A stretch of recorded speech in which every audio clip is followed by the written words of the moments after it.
una rueda de prensa con los resultados del pleno realizado por la Junta Central Electoral. Hoy habrá decisiones importantes que ya van a esclarecer mucho, van a definir este proceso, y eso es sumamente importante para la normalización plena de las actividades en la República Dominicana. Olivo Rodríguez Huertas, abogado, constitucionalista, un hombre de muchas energías, consultor, jurista de verdad, no de lo que se pone en el título, los periódicos le dicen ahorita a cualquier jurisconsulto en ejercicio. Carajo. Buenas tardes, doctor. Que va, muchas gracias. Eso es el fruto y el producto del cariño. Antes de las particularidades, usted como experiencia es un hombre de Estado, un hombre que ha participado en los procesos de reforma.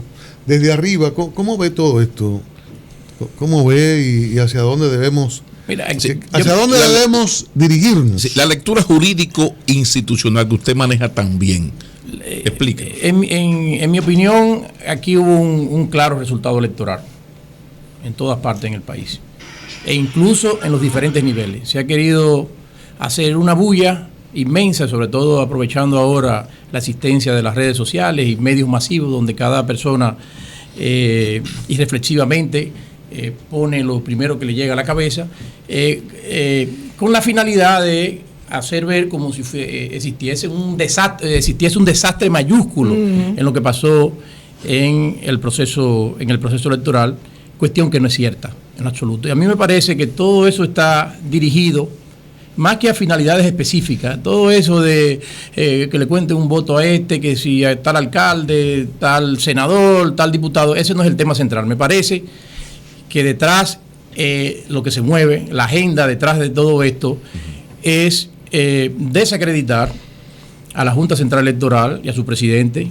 con quien todos ustedes saben que en determinadas circunstancias y sobre determinados temas hemos tenido posiciones divergentes, pero que bajo ningún concepto nadie puede dejar de reconocerle las prendas que lo adornan como un gran organizador, como un gran impulsor de lo que es el proceso de transformación y de modernización de la administración electoral y del propio registro civil de la República Dominicana. Pedir que se uno puede tener diferencias sobre la manera, sobre la inoportunidad que en determinados momentos el magistrado Roberto Rosario interviene en determinados temas, pero eso no puede venir a tapar lo que es el mérito de su liderazgo de muchos años al frente de la Junta Central Electoral. De manera que me parece a mí que todo esto en realidad tiene ese propósito.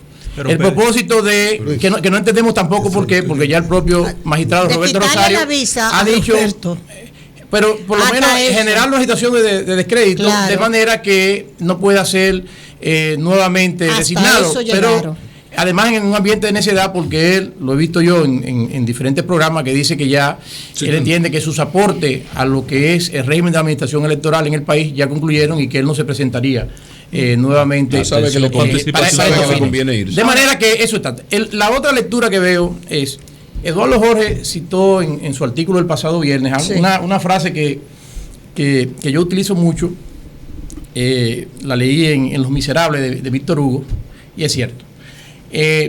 Aquí determinados candidatos llegaron a creerse en la posibilidad de que realmente se iba a producir el fenómeno Joao, el fenómeno de Brecht, el fenómeno no sé qué, y de que en cualquier momento iba a tener las elecciones en la mano. Se creyeron sus mentiras. Entonces, Víctor Hugo, en uno de los pasajes más memorables de Los Miserables, dice que los seres humanos, en el momento que tienen que conocer de las realidades dolorosas de la vida, es justamente en ese instante que se les rompen en el cerebro los hilos del pensamiento. Entonces, cuando a uno se les rompen los hilos del pensamiento, allí comienza la era del disparatómetro.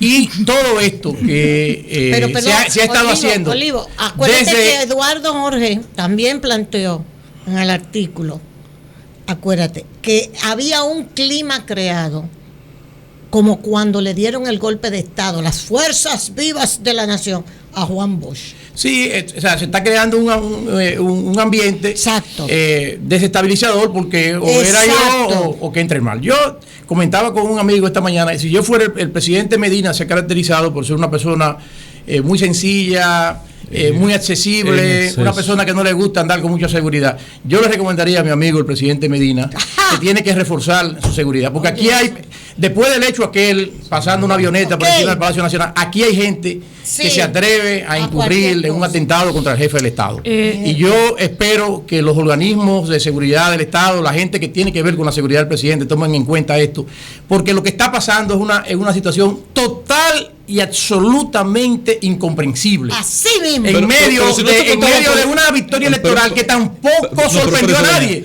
La sorpresa, la expectativa en el país era de cuánto iba a ser ese margen que iba a separar al presidente se puede Medina llegar de a los un demás. estado de situación como esa. Contando con qué se puede. Bueno, porque ya lo de los votos está superado. Bueno, pero el tema es generar un caos. Generar un caos. Entonces, pero tú tienes que contar con algo. Bueno, es que no sabemos. El problema es cuando la irreflexión toma de la mano. Señor Rodríguez, hay una situación en este proceso electoral que no concluye aún. Se ha evidenciado, y coincido con usted, en ese plan para desestabilizar y para sembrar temor, más que otra cosa, digo yo. Pero también se ha evidenciado una debilidad profunda en nuestro sistema electoral. Desde una ley que dice que tú tienes que darle al presidente del colegio la valija para que él se la lleve para su casa, y que no puedes decirle a un presidente, mire, usted es presidente una semana antes, ni un mes antes, sino que debe ser 3 días antes porque los partidos lo tienen que depurar, hasta la propia composición de honorabilidad y de voluntariedad de quienes presiden el colegio, de quienes componen el colegio. Le pregunto entonces, ¿qué podemos trabajar como país en 2 años al menos? Porque las elecciones van a ser en 4, pero en 2, para garantizar que en el próximo proceso esto no ocurra, o ocurra de una manera muy mínima, por decirlo de alguna manera? Por eso yo decía, Nivelka, que todo este propósito, uno de las líneas fundamentales es atentar contra el buen nombre de la Junta Central Electoral y de su liderazgo superior. ¿Por qué decía eso? El tema de el funcionamiento electoral implica diferentes niveles. Hay niveles de responsabilidad también desde la sociedad que integran ese elemento de base de lo que es la administración electoral, que son los colegios electorales. Yo estuve como miembro suplente de la Junta del Distrito en las elecciones del año 2000, en la que el presidente Hipólito Mejía, mi buen amigo el expresidente Hipólito Mejía, ganó holgadamente las elecciones frente al hoy presidente Danilo Medina.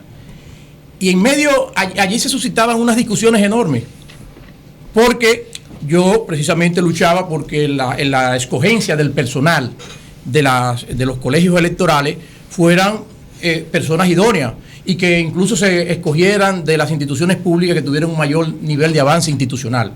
En aquel entonces la Junta del Distrito estaba conformada mayoritariamente por numerosas personas que eran simpatizantes del Partido Revolucionario Dominicano, y eso se oponían, diciendo que yo era PLDista y que se quería, lo que se quería era que como el gobierno de Leonel Fernández era, entonces que fueran PLDistas los que estuvieran en los colegios electorales. ¿Cuál fue el resultado? Eso hay una página en primera, estoy yo con Mariano Rodríguez en el Sol.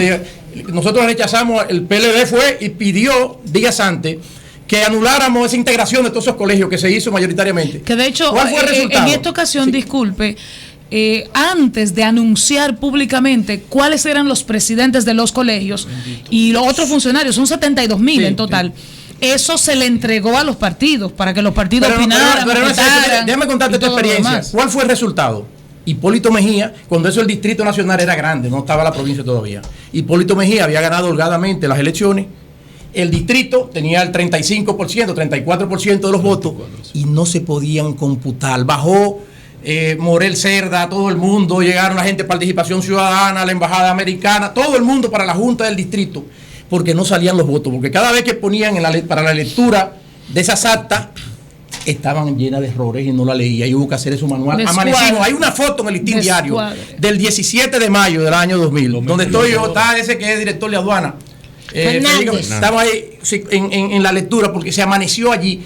Hipólito Mejía había ganado holgadamente y no se le podían computar sus votos porque ese afán, esa desconfianza, porque no podían ser funcionarios públicos los que estuvieran en las mesas electorales, entonces lo llevó a que los compañeros fueran allí y no sabían ni siquiera llenar las actas, y eso generó unos atrasos enormes.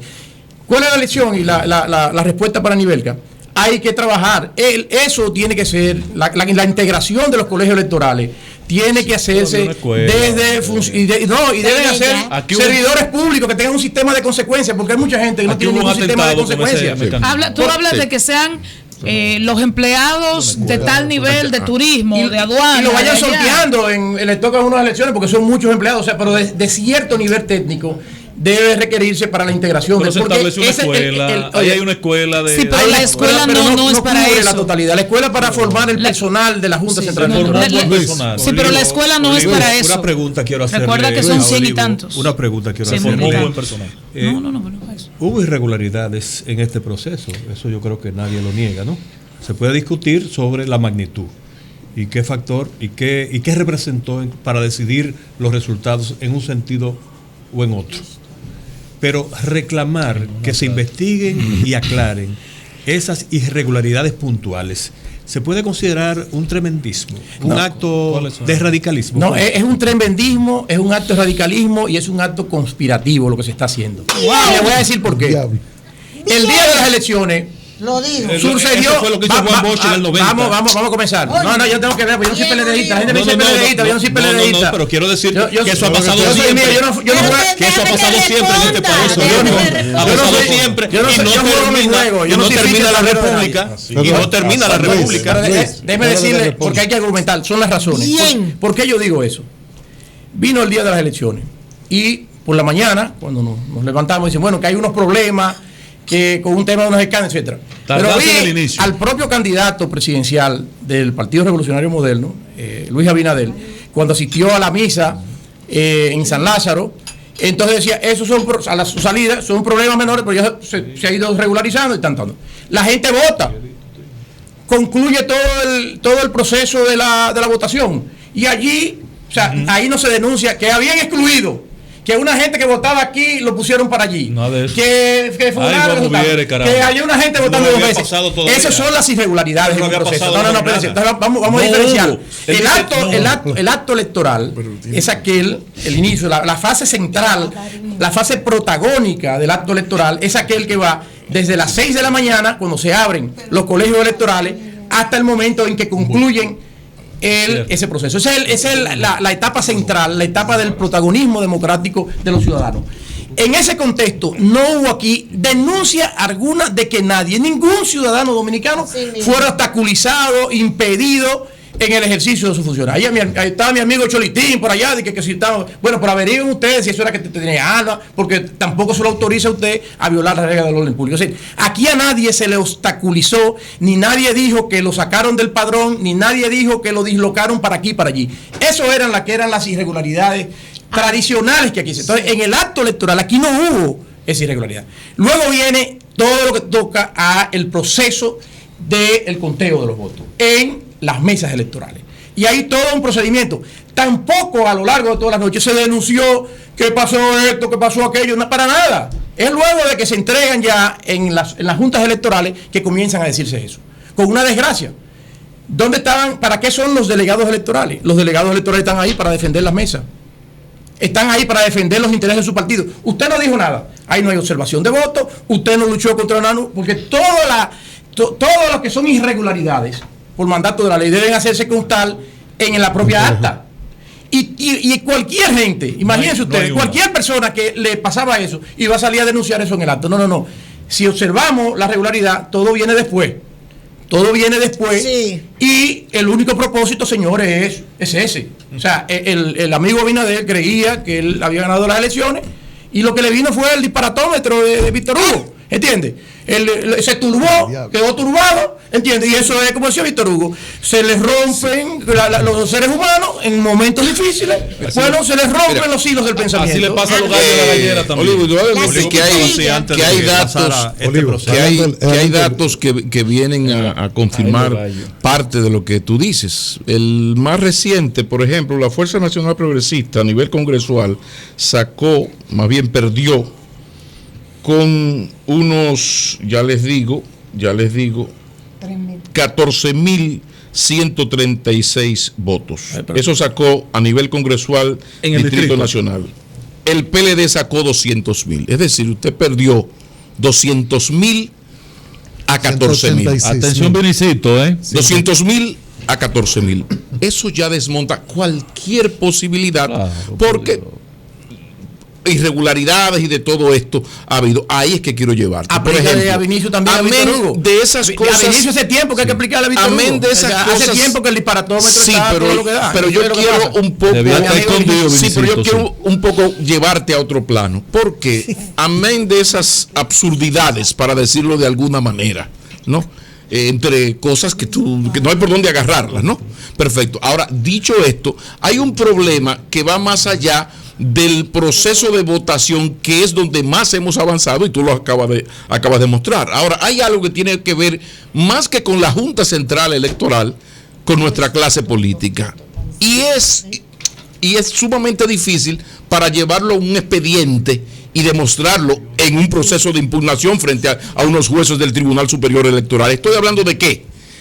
De que tú tienes que demostrar lo que me vas a decir, y posiblemente ocurrió, pero yo no tengo fe pública, de que te compraron al delegado de tu partido y se prestó a una vagabundería, o compraron al presidente de la mesa para que hiciera tal o cual vagabundería con el acta. Eso se escapa a lo que es la Junta Central en sí. Ahora, presenta una perversión terrible, yo decía ahorita, del sistema político. Eso significa además que vamos hacia una situación donde, cuando en un proceso electoral la diferencia no sea 1.100.000 votos como ahora, o en la mayoría de las comunidades 10, 15 votos. Por ejemplo, en Baní hay problema en la senaduría. Cuando yo voy, pido información, pero resulta que uno le lleva 10.000 votos al otro. Por consiguiente, ¿qué vas a decir cuando te llevo un porcentaje un número tan alto? Entonces, lo que te pido es que vayamos al otro plano, al sistema político institucional, el de una clase política perversa en sus prácticas, donde el que, ya decía ahorita, donde el que tiene más saliva come más hojaldre. ¿Qué se puede hacer? ¿Ley de partido? ¿Hay que reformar la Constitución, las leyes, o es a la clase política que hay que reformar? No, hay que reformar la clase política, hay que reformar la institucionalidad del país, porque el problema, hay prácticas que no tienen, hay buenas prácticas que no tienen que estar escritas en ningún texto para que los seres humanos las sigan. Pero ¿cómo hay cuestiones que son elementales. Tener una cultura democrática, tener una cultura de respeto. Usted no necesita que un texto ni ninguna ley se lo diga ni se lo ponga. ¿Cómo lograr eso? Porque bien hemos hablado de cultura, el Estado interviene para crear mecanismos coercitivos, es decir, mecanismos que tengan un sistema de consecuencias. Pero nosotros también hay un problema desde la vida institucional de las personas, pero también un problema institucional en el tema del seguimiento. Es decir, aquí, por ejemplo, hay temas que no se pueden tratar mucho. O sea, el tema del seguimiento con las contribuciones a las campañas electorales. Hay normas, pero o sea, ¿cómo se da el seguimiento en la práctica de eso? Y todas esas reglas que se estructuren, el problema es que si no hay quien vigile, quien inspeccione, quien pueda tenga poderes para combatir la agitación, si eso no pasa, entonces obviamente el sistema es mucho más débil. Pero hay un problema de una falta de cultura, de respeto de la ley en el país, por parte de ciudadanos y por parte de autoridades. Así mismo, dice Percio Maldonado en un editorial de hoy, que además de que faltan reglas claras, pero hay una situación que a mí me llamó mucho la atención, y es el poder. Es más que evidente que la intervención de los partidos políticos es demasiado relevante en las decisiones de la Junta Central Electoral como órgano rector del proceso de comicio. O sea, los partidos son los que, con tanto poder, son los que trazan el rumbo.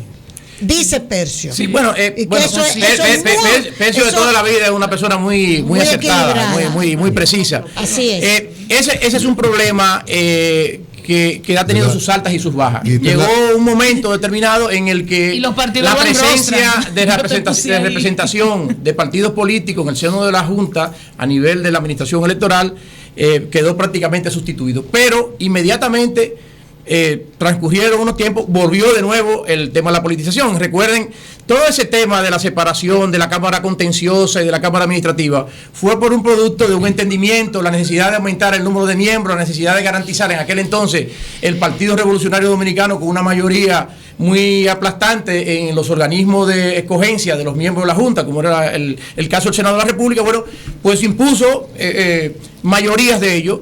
Hubo una crisis, se integraron a magistrados, y ahí entró Roberto Rodríguez Estrella por el PLD, entró Julio César Castaño Guzmán en aquel entonces, y de una forma u otra, en la medida en que quien controla el Senado tiene más o tiene menos, bueno, pues ha estado de nuevo primando la militancia. Lo ideal realmente sería que las personas que estén en la Junta Central Electoral, administrando el proceso electoral, en la medida de lo posible, no sean miembros de partidos políticos. Así es. Eso sería lo ideal en una situación, pero la práctica y la cultura política nuestra es la que de vez en cuando va moviendo esas situaciones. Olivo, pero también hay algo en la legislación.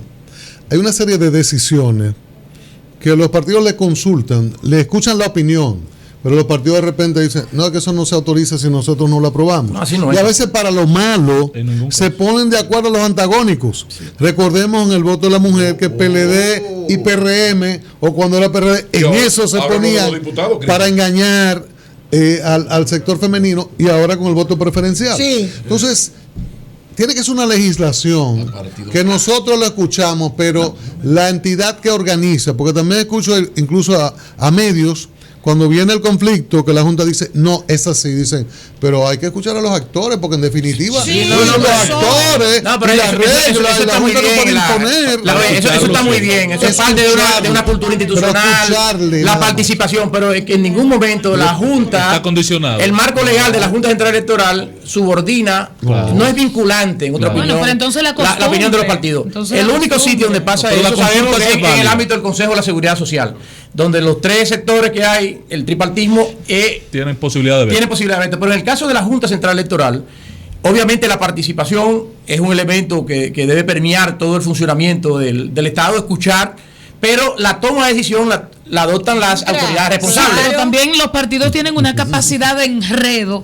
Por ejemplo, hoy en el tema de los escáneres, todos los partidos aprobaron los escáneres, todos. Y mire lo que ha pasado hoy. Lo aprobé, pero ahora eché para atrás y prácticamente te estoy boicoteando. Pero eso es parte de esa falta de respeto a sí mismo, lo primero. Es decir, si usted concurre en la toma de decisión en el órgano electoral para determinada decisión, y después usted viene y dice que como yo no estaba allí, eso no es más que un ejercicio supremo de irresponsabilidad. Porque un sistema de responsabilidad mayúscula. Ahora, Olivo, el tema es el siguiente. Mira, tú dabas una explicación a la pregunta anterior.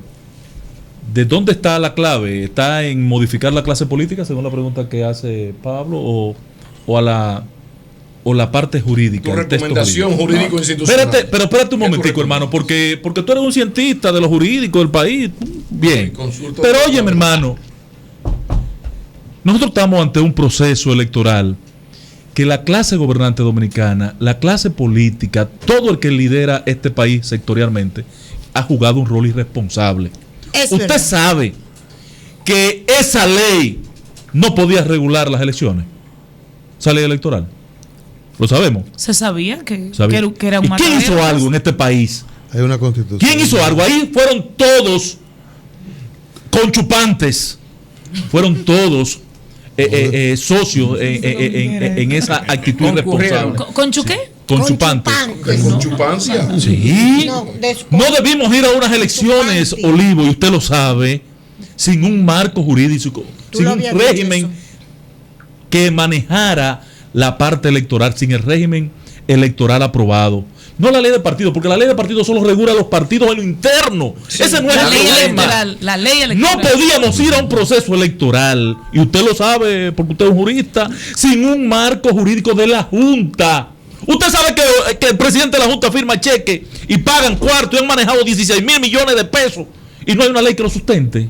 Él no puede firmar un cheque. Pero no fueron capaces de adaptar la constitución de la ley electoral. Sí, bueno, pero hay cosas que no. La ley orgánica de la Junta, ¿dónde está? Mire, es importante, como se ha hecho con otros órganos constitucionales, que se adecue el marco institucional de la Junta a partir de la Constitución del año 2010, 90 días le dio. 2015. 90 días le dio. ¿Por qué es importante hacerlo? Bueno, porque muchas cosas cambiaron. Por ejemplo, si usted toma la ley electoral vigente, literalmente, entonces se encuentra la dualidad de competencias administrativas y jurisdiccionales que hoy día, en el marco de la Constitución, no tiene. Obviamente que 4 años no eso se fueron genera capaces una eficacia invalidante por el texto superior que es la Constitución. Pero lo ideal es adecuar debidamente. Miren, por ejemplo, hubo un problema a propósito de la inscripción de candidaturas de los partidos políticos. La discusión de si el tema era de función administrativa cuando se rechazaba o se admitían las candidaturas. Sí. Si era un tema de función administrativa, el recurso jerárquico procedía ante la Junta Central Electoral.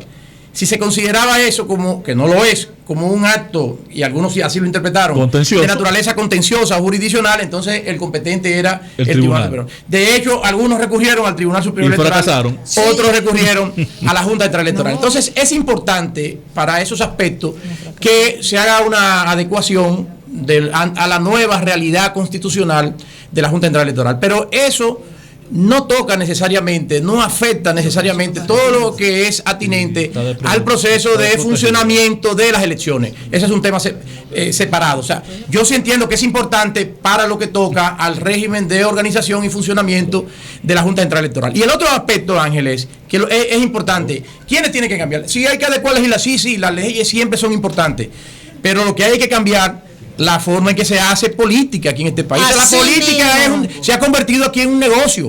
No se ha convertido en una actividad noble. No. Los partidos políticos han abandonado las escuelas de formación de cuadros de sus dirigentes, de prepararlos para que puedan ser una clase gobernante y una clase dirigente en caso de que tomen el poder.